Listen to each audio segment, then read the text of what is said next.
नमस्कार दोस्तों, मैं हूं राज। आप देख रहे हैं हाईवे नाइट। तो चलते हैं दोस्तों आज की कहानी में। आज की कहानी जो है ये अजीत कुमार जी का है। अजीत कुमार जी कानपुर के रहने वाले हैं, यूपी के कानपुर। और ये घटना 2015 की है। अजीत जी पहले तो ट्रक ड्राइवरी किसी के पास में करते थे, लेकिन उन्होंने अपना एक छोटा पिकअप ट्रक ले लिया था, खरीद लिया था सेकंड हैंड। और उसके बाद जो घटना सब घटी, चलते हैं अब कहानी में। लेकिन दोस्तों, आपने मेरे चैनल को सब्सक्राइब नहीं किया है तो प्लीज़ जल्दी से कर लीजिए, और साथ में बेल आइकन को भी प्रेस कर दीजिए ताकि वीडियो का नोटिफिकेशन आपके पास में जाता रहे। तो चलते हैं आगे की कहानी में। दोस्तों, मेरा नाम अजीत कुमार है। मैं पेशे से एक ट्रक ड्राइवर हूँ और मेरी उम्र करीब 29-30 साल की थी उस समय। मैं कुछ दिन तो ट्रक ड्राइवरी की नौकरी किया था, लेकिन मैं अपना एक छोटा ट्रक, पिकअप ट्रक ले लिया था सेकंड हैंड, और मैं अपना ही गाड़ी चलाने लगा और आमदनी भी ठीक ठाक होने लगी थी। लेकिन एक ही महीने के बाद में मेरी तबीयत अचानक बिगड़ गई थी, और ऐसी बिगड़ी कि मैं 1 महीने के लिए खाट पकड़ लिया था। डॉक्टर को समझ में नहीं आ रहा था कि बीमारी क्या हुआ। वो दवाई दिए जा रहे थे, मैं दवाई खा रहा था, लेकिन मेरी सेहत जो थी बिगड़ती जा रही थी। अब मेरे घर के ही लोग बोलने लगे कि अजीत, जब से तू ये ट्रक लिया है ना, तभी से तेरे साथ में ये सब हो रहा है। ये ट्रक मनहूस है, ट्रक ठीक नहीं है, इस ट्रक को तू बेच दे। बाहर वाले तो बोलते थे, लेकिन अब घर वाले भी बोलने लगे थे। लेकिन मैं जानता था कि ऐसी कोई बात नहीं है। ट्रक तो ट्रक ही है, उसमें कौन सा भूत प्रेत और कौन सी मनहूसियत छिपी हुई है। सब अंधविश्वास है और मैं इस चीज़ को मानता नहीं था। आखिरकार हमने दूसरे डॉक्टर को बदला अपने इलाज के लिए, और फिर दवाई सेट होने लगी। लेकिन ये सब करने में करीब करीब 2 महीना का वक्त मेरा ज़ाया हो चुका था, और मेरी माली हालत भी खराब हो गई थी। कर्जे भी मेरे पे चढ़ गए थे। मैं जब स्वस्थ हो गया तो अपना फिर ट्रक को चलाने के तैयार हो गया। फिर उस टाइम भी मेरे घर वालों ने बहुत विरोध किया था कि देख अजीत, इस ट्रक को तू बेच दे, इसको अपने पास मत रख, ये मनहूस ट्रक है, रखेगा तो कोई ना कोई घटना होगी तेरे साथ में। वो लोग मुझे समझा रहे थे, लेकिन मैं अंधविश्वासी था नहीं, ठीक है, सोचेंगे इसके बारे में। उनको मना भी नहीं किया कि बुरा भी ना लगे, और मैं देखता हूँ, करता हूँ जल्दी कुछ ना कुछ।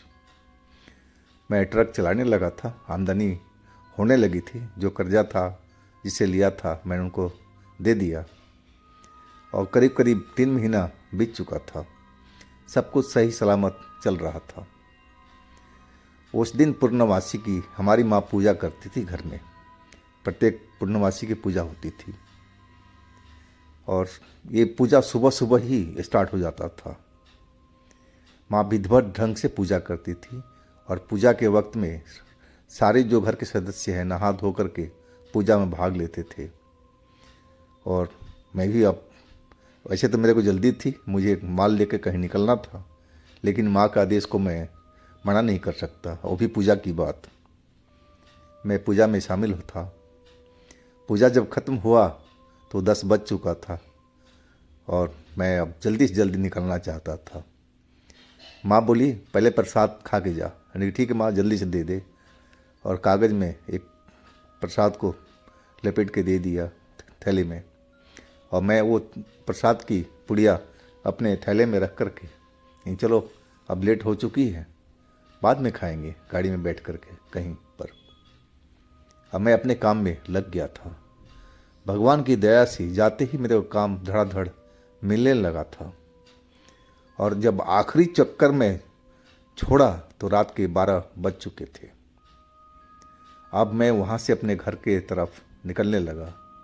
मैं बहुत खुश था कि आज डबल कमाई हुई थी।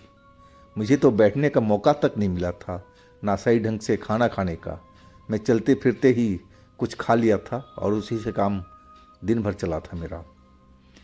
अब मैं जल्दी से घर पहुंचना चाहता था और माँ को बताना चाहता था कि माँ, आज देख कितनी अच्छी कमाई हुई है। अभी मेरा घर करीब पौन घंटे की दूरी पर था और मैं खुशी खुशी अपना ट्रक चलाते हुए आगे बढ़ रहा था।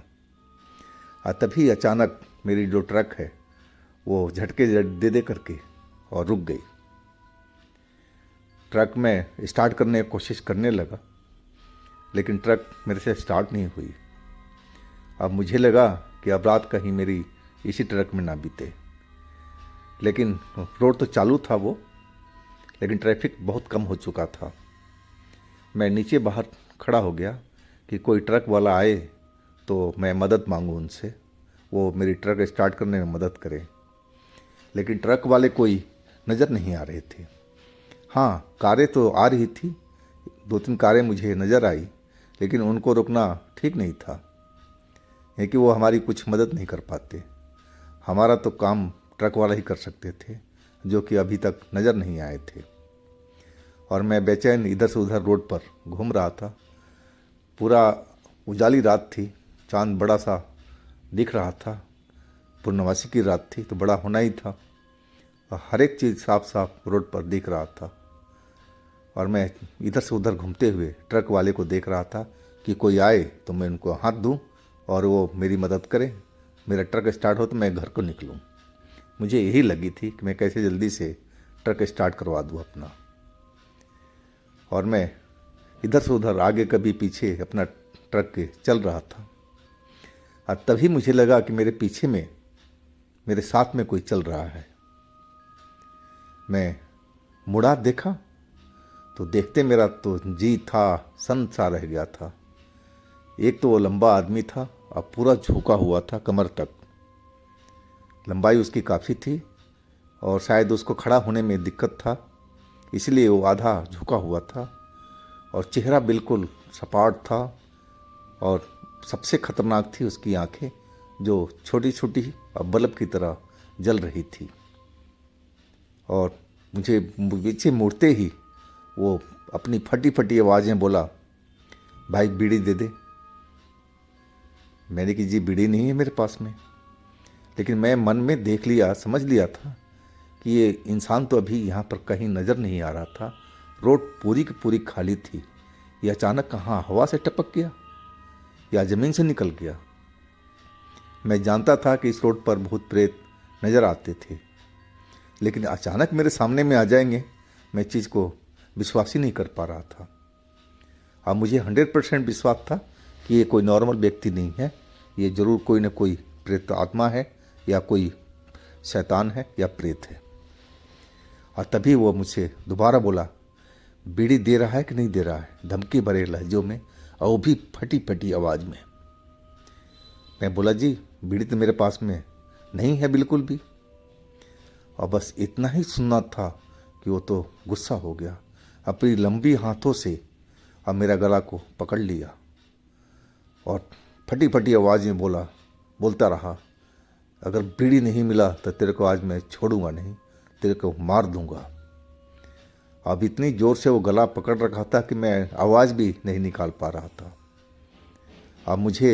अब वो घसीटने लगा था अंधेरे साइड में, जिधर चांद की रोशनी बिल्कुल नहीं आ रही थी, और उस रोड पर तो स्ट्रीट लाइट था ही नहीं। अब मैं समझ गया कि अगर इसको बीड़ी नहीं मिली तो ये मुझे जिंदा तो छोड़ेगा नहीं। और तभी एक ट्रक वाला उधर से गुजरा। वो मेरी तरफ देख रहा था, लेकिन मैं इस पोजीशन में नहीं था कि मैं आवाज़ दे पाऊँ, क्योंकि मेरा गला उस भूत ने पकड़ा हुआ था। अब बस मैं उसको हाथ हिला रहा था, तो वो धीरे तो किया, मेरे पास से गुजरा बिल्कुल। मैं रोड पे ही सब कुछ हो रहा था, और मेरी तरफ देखते बोला, और बंधु कैसे है, ठीक हो ना? और सुनो, ये रोड सही नहीं है, यहाँ पर रुको मत, चलो यहाँ से। और वो निकल गया। अब मैं परेशान देखता ही बर रह गया कि क्या इसको भूत नज़र नहीं आया, क्या ये भूत मुझे ही नज़र आ रहा है? अब तो बिल्कुल अब 200% पक्का हो चुका था कि ये ज़रूर ये कोई शक्तिशाली प्रेत ही है और जो मुझे अब छोड़ेगा नहीं।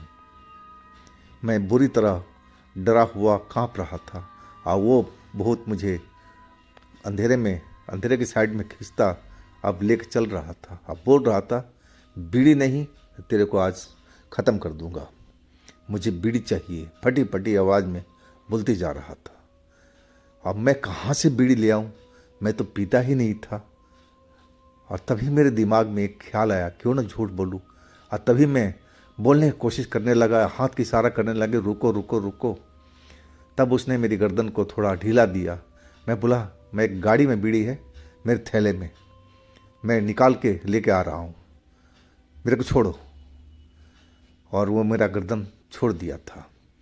अब मैं प्लान किया था कि बस मैं अपना थैला गाड़ी से निकालूंगा जिसमें पैसे वैसे थे और गाड़ी का कागज पत्तर था, और वो ले करके मैं सीधा किसी साइड में भाग लूँगा जिधर मुझे अच्छा लगेगा, आगे या पीछे। कि यहाँ से घर मेरा बहुत दूर था, मैं पैदल तो जा भी नहीं सकता था। बस मुझे अपनी जान बचानी थी और मैं किसी दिशा में भाग सकता था, और वही मैंने प्लान किया था।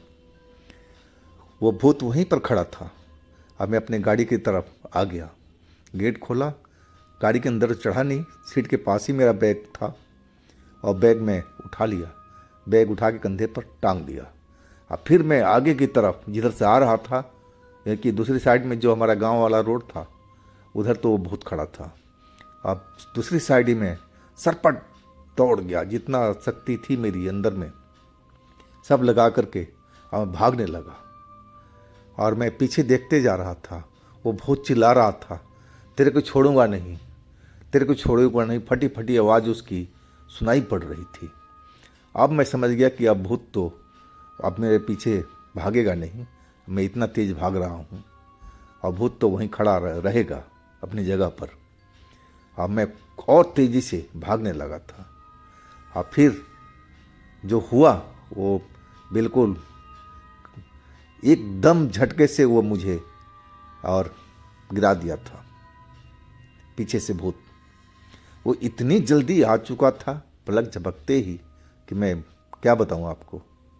और उसकी हवा से ही, या उसने मुझे कुछ हाथ भी नहीं लगाया था, लेकिन मैं नीचे ज़मीन पर गिर गया था।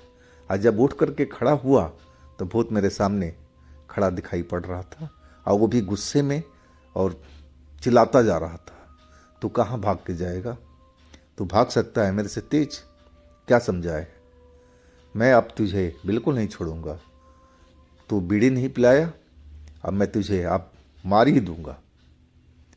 और उसने मेरी गर्दन को पकड़ लिया।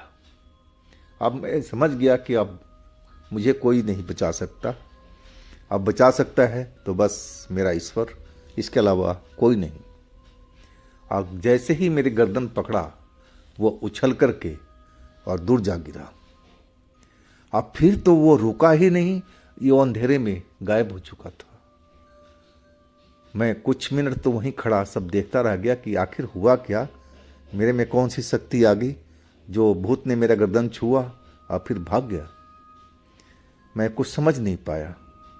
अब मैं काफ़ी देर खड़ा इंतज़ार करता रहा ट्रक वाले को, कोई गाड़ी वाले को, कि कोई रोके तो मैं अपने घर के लिए गाड़ी छोड़ के भाग जाऊं। लेकिन उस टाइम बिल्कुल रोड खाली पड़ा था, कोई भी कहीं भी कुछ नज़र नहीं आ रहा था। आखिरकार मेरी हिम्मत बढ़ी, धीरे धीरे मैं अपनी गाड़ी की तरफ आ गया। वहाँ भी देखने लगा, अब मुझे वो भूत कहीं भी नज़र नहीं आ रहा था। अब मैं अपने गाड़ी में दोबारा स्टार्ट करने की कोशिश करने लगा। मुझे कहानी समझ में आ गई थी, शायद भूत के वजह से ही मेरी गाड़ी खराब हुई थी। अब तो भूत भाग चुका था, अब तो गाड़ी स्टार्ट हो जानी चाहिए। और वही हुआ, कुछ ही देर मैंने मेहनत किया और गाड़ी मेरी स्टार्ट हो गई थी। फिर तो मैं भगवान को धन्यवाद बोल करके अब अपने घर के तरफ चल पड़ा। रात तो काफ़ी हो चुकी थी, अब घर वालों से तो रात में कोई बात नहीं हुई। अब मैं अपने कमरे में जाकर सो गया था। सुबह मम्मी ने उठाया, उठ जा चाय पी ले। फिर मैं मम्मी को सुबह में चाय के साथ में अब पूरी बात बताया कि मम्मी देख ऐसे ऐसे मेरे साथ में रात में हुआ था। तो मम्मी एकदम अवाक से देखती रह गई। फिर वह बोली कि लल्ला तेरे को मना किया था ना कि इस गाड़ी को तू मत चला, बेच दे इसको, लेकिन तू तो हमारी बात सुनता ही नहीं है। देख ले ना, आ गया ना तेरे ऊपर में सब कुछ, वो बहुत तुझे मारी देता ना। अब मैं क्या जवाब दूँ। अब मैं चुपचाप मम्मी के बात सुनता रहा। अब मम्मी मुझे सुना रही थी कि तू अब ये गाड़ी को छोड़ दे और दूसरी गाड़ी कोई देख या ट्रक का ड्राइवरी का काम कर ले, लेकिन ये गाड़ी नहीं चलानी है। अब मुझे मम्मी को तो इम्प्रेस करना था। मैंने कि मम्मी रुको। अब मैं अपने बैग उठा लाया जिसमें पैसे से कल के कमाई रखी हुई थी, और पैसे निकाला तो साथ में वो प्रसाद का पुड़िया भी निकल आया। अब माँ पैसे देखी और प्रसाद भी दिखी, बोली तूने प्रसाद खाया नहीं था कल। यानी कि माँ मैं भूल गया था। और तभी माँ बोली कि अरे बेटा तेरी जान तो इस प्रसाद के वजह से ही बची है। अब मेरे को कहानी समझ में आ गया है कि ये थैले में तेरा प्रसाद था, और उस टाइम तो बहुत, जब तेरे को पकड़ा था थैला तेरे गाड़ी में था तो तेरे को पकड़ लिया था, तेरे को खींच के ले जा रहा था। और जब तू बीड़ी लेने के लिए बहाना करके गया था गाड़ी में, बैग उतारा, उसके बाद भागा था, और तब तुझे भूत पकड़ा था, तब तेरे कंधे पर यह प्रसाद बैग में टंगा हुआ था। बेटा ये भगवान का चमत्कार ही है कि इस प्रसाद के वजह से ही तू आज मेरे सामने में खड़ा है। यानी कि मम्मी अब बता इसमें कोई गाड़ी का दोष है। मैं हंसते हुए बोला। मम्मी बोली कि देख बेटा मैं तो कहूँगी इस गाड़ी को बेच दे, मुझे ये सही नहीं लग रही है। यानी कि मम्मी गाड़ी में क्या कमी है तुम ही बताओ, गाड़ी तो हर गाड़ी होती है, लोहे की गाड़ी है, इसमें क्या दोष है इसका। और देखो अच्छी कमा के दे रही है, रात की कमाई देखो कितना है, हर दिन से डबल है, और मैं मेहनत कर रहा हूँ और हर दिन कमाऊँगा, ज़्यादा से ज़्यादा कोशिश करूँगा। माँ बोली कि नहीं, देर रात तक तेरे को चलना नहीं है, जैसे तू कमाता था वैसे ही कमा, इतनी मेहनत की ज़रूरत नहीं है, लेकिन तू गाड़ी बदलना ज़रूर बेटा। मैं फिर बोला कि हाँ माँ मैं कोशिश करूँगा, गाड़ी बिके तो मैं देखता हूँ अगर सही दाम बिक जाए तो। लेकिन मेरा जो मन था मैं कभी गाड़ी बेचने वाला नहीं था। तो दोस्तों ये थी अजीत कुमार जी की घटना, और आपके पास भी कोई इस तरह की अपनी कोई घटना है तो मुझे इंस्टाग्राम पर या मेरे व्हाट्सएप नंबर पर दीजिएगा, मैं आपकी कहानी को ज़रूर बनाऊंगा। और मेरे चैनल को सब्सक्राइब कीजिएगा, लाइक कीजिएगा, शेयर कीजिएगा, और मेरे दूसरे चैनल पर भी आइएगा। लिंक मैं नीचे डिस्क्रिप्शन बॉक्स में दे रखा हूँ, उसमें भी अच्छी अच्छी कहानियाँ भरी पड़ी हैं। तो दोस्तों मैं कल मिलता हूँ एक नई कहानी के साथ में, नई घटना के साथ में। आप लोग अपना बहुत ही ख्याल रखिएगा। नमस्कार।